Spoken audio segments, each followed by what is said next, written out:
Olá leitores, bem-vindos a mais um vídeo aqui do canal, e no vídeo de hoje eu vim falar sobre livros com protagonistas complexos, então sem mais delongas e bora lá!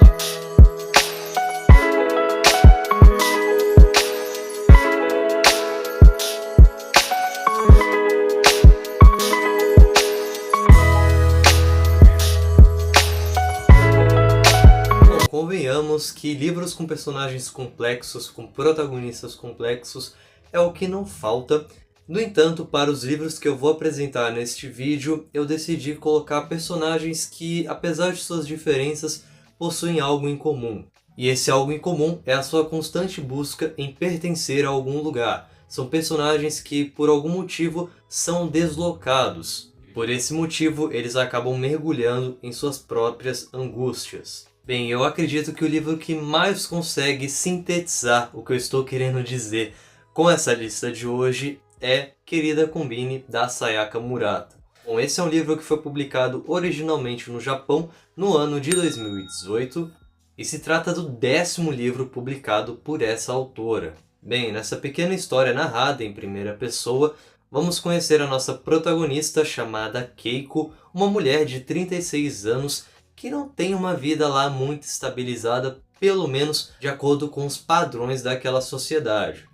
Isso porque, até hoje, ela tem um emprego ainda temporário dentro de uma Combini. Para quem não sabe, Combini é o equivalente a uma loja de conveniências aqui no Brasil. E normalmente esse tipo de emprego é o tipo de lugar que as pessoas não costumam ficar muito tempo. No entanto, a Keiko está trabalhando nessa mesma Combini desde os seus 18 anos. E ela não pretende sair de lá nunca, basicamente. Porque é dentro da Combini que ela consegue ser ela mesma. E é o único local que ela sente que ela consegue ser aceita pelas pessoas de alguma forma. É ali que ela consegue se encaixar na sociedade. E ela é uma pessoa que não tem lá grandes ambições, então ela não pretende se casar, não pretende ter filhos, não pretende ter uma casa grande, ela mora em um pequeno apartamento. E por conta disso, ela sofre uma pressão muito grande das pessoas ao seu redor, isso porque a idade está chegando, ela não consegue constituir uma família, não consegue um emprego melhor, e a cobrança das pessoas por ela ter esse tipo de coisa fica cada vez maior. No entanto, fica claro que no início do livro ela não tem problema algum em ter a vida que tem. Na verdade, ela é uma pessoa extremamente prática. E isso, inclusive, é o que dificulta ao leitor se aproximar dessa personagem. Isso porque, às vezes, ela, por conta dessa praticidade, tem pensamentos, comportamentos um tanto intrigantes e até inaceitáveis para as pessoas que estão ao seu redor. Isso fica muito evidente em dois trechos aqui desse livro. O primeiro é na sua infância, em que dentro da escola estava tendo uma discussão entre duas pessoas e ela simplesmente dá uma paulada em uma dessas pessoas para a briga parar. De fato, a briga parou, no entanto, o meio que ela utilizou para isso é muito esquisito. Mais pra frente, agora na sua vida adulta, vai chegar um momento aqui do livro em que sua irmã vai a visitar. Ela vai junto de seu filho, que é um bebê, e esse bebê começa a chorar sem parar. A Keiko percebe que sua irmã está incomodada com isso.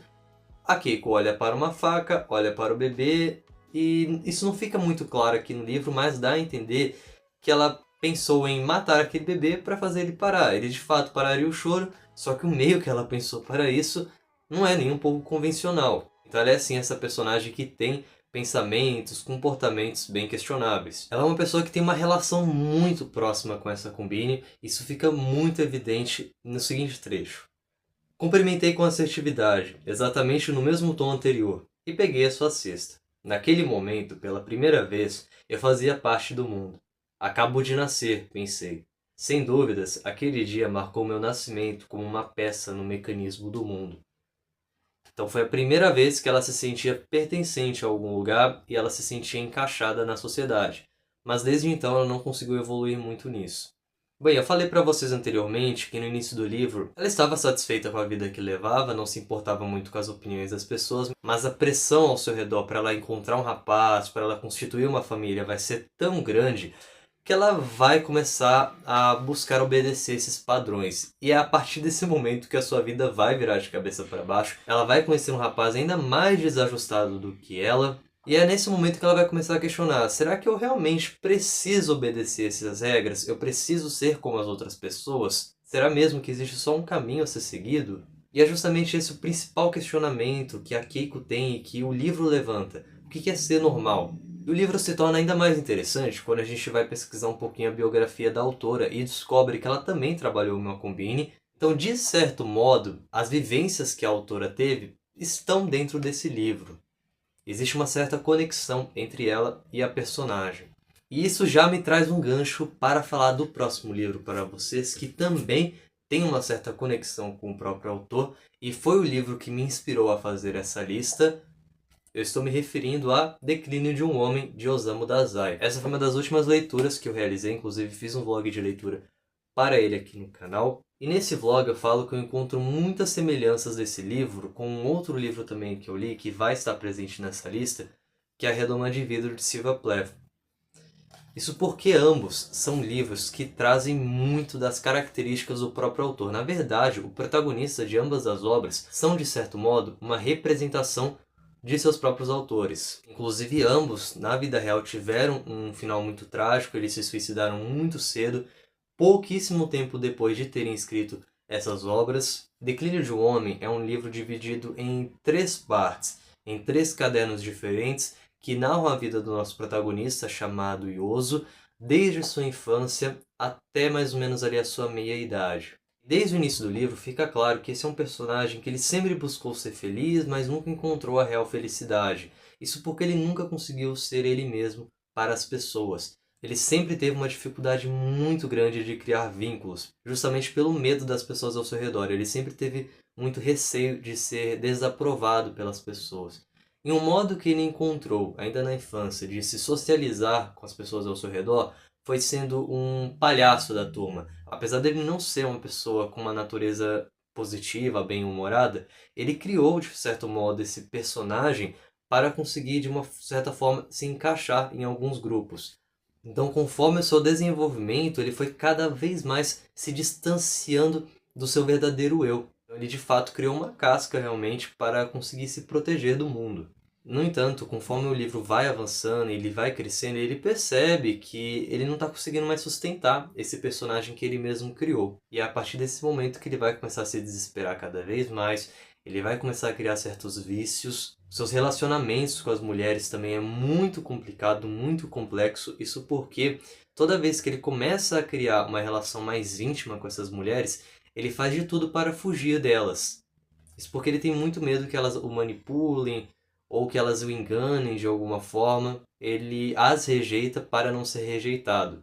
E é um personagem que tem um final muito trágico, porque, como o próprio título já indica, é o declínio de uma pessoa, é o declínio de um homem que não consegue se aceitar. Então é um personagem muito complexo, muito difícil de gostar também.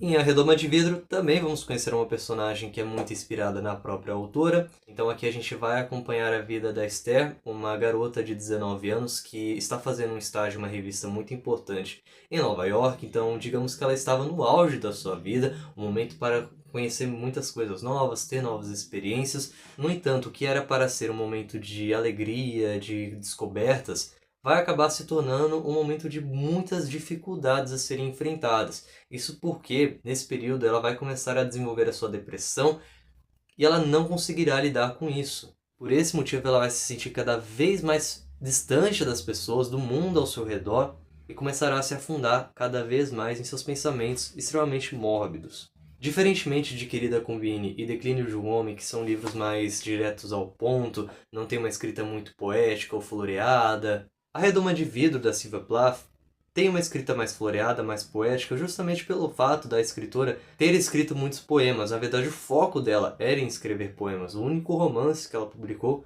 foi A Redoma de Vidro. É um livro que, apesar de muito triste, da gente acompanhar as angústias dessa personagem, ele tem um final que, de certo modo, é esperançoso, diferentemente de Declínio de um Homem. Bem, prosseguindo com essa lista, agora trago a vocês Ciranda de Pedra, um livro nacional da escritora Lígia Fagundes Telles. É o primeiro romance que ela publicou. Apesar desse livro ser narrado em terceira pessoa, a gente consegue conhecer muito bem a personagem principal, chamada Virgínia. Isso porque a Lígia Fagundes Telles consegue desenvolver em pouquíssimas páginas os personagens. Isso fica muito evidente em seus contos. Então, quando ela tem mais páginas para fazer isso, é aí que ela consegue mesmo destrinchar por completo os seus personagens. E esse se trata de um romance de formação, ou seja, a gente vai acompanhar uma personagem desde sua infância até o início da sua vida adulta. Virginia é uma pessoa que sempre foi muito rejeitada pelas pessoas ao seu redor. Isso gerou nela um sentimento de não pertencimento a lugar algum.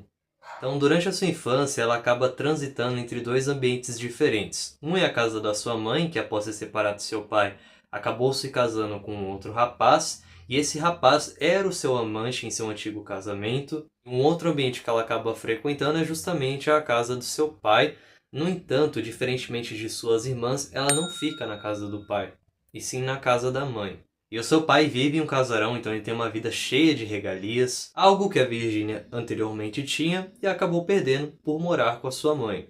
Para agravar ainda mais a situação dessa criança, fica muito claro que a sua mãe está passando por um momento muito difícil na vida, isso porque ela aparentemente está com uma doença essa que não é nomeada durante a história, mas isso acaba afetando muito o psicológico dessa personagem, e é muito interessante acompanhar o amadurecimento da Virginia. Fica claro que durante a infância ela tinha uma visão muito deturpada das pessoas ao seu redor. Ela tirava conclusões assim muito precipitadas, e acabou julgando de forma errônea pessoas que queriam o seu bem.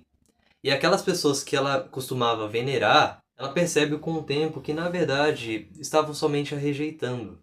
Então é muito interessante acompanhar essa personagem que na sua vida adulta começa a ressignificar certas coisas do passado e aos poucos vai se conciliando consigo mesma. Então, diferentemente do Ioso, por exemplo, de Declínio de um Homem, que é um personagem que no decorrer da história vai se afundando cada vez mais, a Virginia é uma personagem que vai tendo um crescimento muito grande. Ela consegue fazer as pazes com o seu passado e aos poucos se conhecer cada vez mais.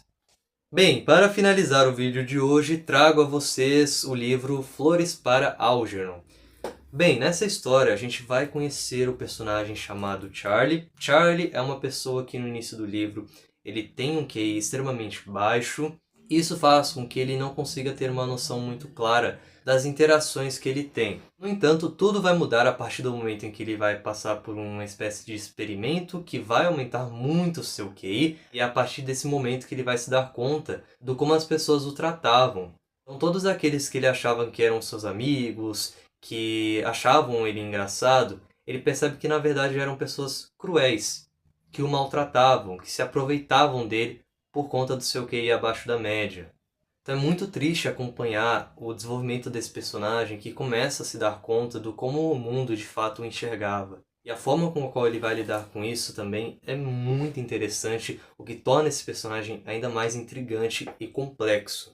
Bem pessoal, então esses são os personagens que eu quis trazer nesse vídeo de hoje. Poderia ter citado muitos outros, mas o vídeo acabaria ficando muito longo. Mas só para não deixá-los passar em branco em um vídeo como esse, Gregor Samsa, do Franz Kafka em A Metamorfose, é um personagem que lida com muitos dilemas. O Pum Pum, que não é um personagem de um romance, mas sim de um mangá, mas é um personagem que se encaixaria muito bem em um vídeo como esse.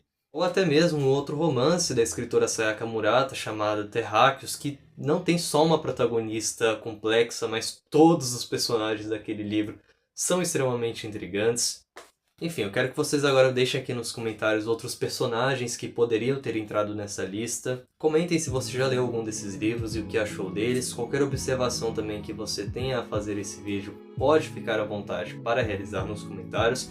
Eu vou ficando por aqui, até uma próxima e tchau!